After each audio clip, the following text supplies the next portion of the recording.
May 1943. Freezing winds sweep across a barren island in Alaska. Snow falls sideways. Fog smothers the mountains. And American soldiers are preparing to fight, on American soil. This was the Battle of Attu, one of the strangest and most brutal battles of World War II, and one of the most forgotten. It began in June 1942. Japanese forces launched a surprise invasion of the Aleutian Islands. Attu and nearby Kiska fell with little resistance. The shock in the United States was immediate. Enemy troops had captured American territory for the first time since the War of 1812. The Japanese goal was strategic. Force the U.S. to divert troops north, stretch American defenses, and create a defensive perimeter on the edge of Alaska. The Japanese garrison on Attu numbered around 2,300 troops under Colonel Yasuyo Yamasaki. The core force came from the 303rd Independent Infantry Battalion. They were reinforced by naval landing troops, engineers, signal units, and anti-aircraft detachments. Their mission was not to expand. It was to hold, delay, and make any American invasion as costly as possible. Attu itself became their greatest weapon. The island was a frozen maze of jagged ridges, steep valleys, and muddy tundra. Temperatures hovered near freezing. Dense fog rolled in without warning.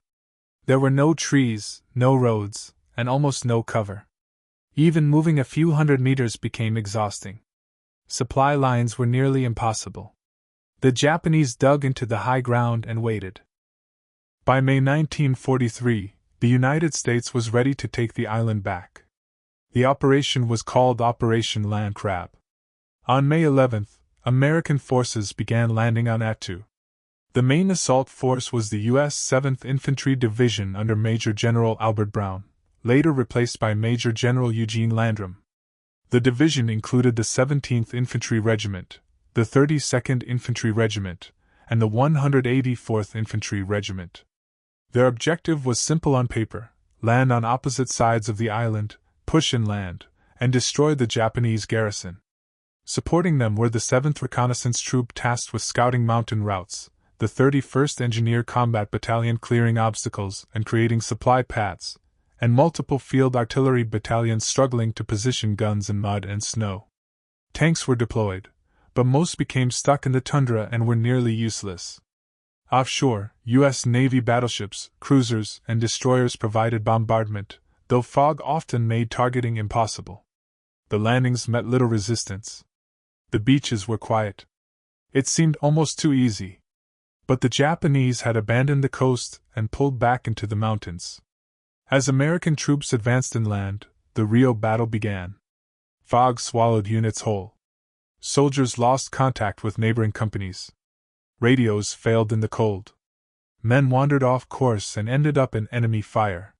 Some collapsed from exposure before firing a shot. Japanese defenders used the terrain perfectly. Snipers hidden among rocks. Machine guns covering narrow passes. Mortars firing from unseen ridges. Every hill became a fight. The 17th Infantry pushed north through brutal ridgelines. The 32nd Infantry advanced toward the center valleys. The 184th Infantry moved along the southern approaches. Progress was painfully slow. Mud swallowed boots. Snow blinded patrols. Frostbite spread quickly. Many casualties came not from bullets, but from the cold. After 2 weeks of grinding combat, American forces began closing in on the final Japanese positions near Chichagof Harbor. Colonel Yamasaki knew the end was near. Supplies were nearly gone. Ammunition was low. There would be no evacuation. No surrender. The Japanese prepared for one final attack. Before dawn on May 29, 1943, the remaining Japanese troops launched a massive banzai charge. Around 800 soldiers surged downhill in darkness. They smashed into positions held by the 32nd Infantry Regiment. The attack broke through the front lines. Hand-to-hand combat erupted. Bayonets, rifles, knives, and entrenching tools. The Japanese reached artillery positions and medical stations. Rear area troops suddenly found themselves in the fight. Cooks grabbed rifles. Medics defended wounded soldiers. Chaos spread across the American lines. But the charge could not be sustained. American units regrouped and surrounded the attackers. By morning, the fighting was over. Colonel Yamasaki was killed. Nearly the entire Japanese force was wiped out. Out of roughly 2,300 Japanese defenders, only 28 were taken prisoner. American losses were also severe. 549 killed. More than 1,100 wounded. Hundreds more suffered frostbite and exposure injuries. The island was finally secured. Attu was back under American control. It remains the only World War II land battle fought on American soil. A brutal fight in one of the harshest environments of the entire war. Fog, isolation, freezing winds, and desperation turned a remote island into a deadly battlefield. The Battle of Attu is rarely remembered today, overshadowed by larger battles in Europe and the Pacific. But for the soldiers who fought there, it was unforgettable. A frozen battlefield at the edge of the world. And one of the most overlooked battles of World War II.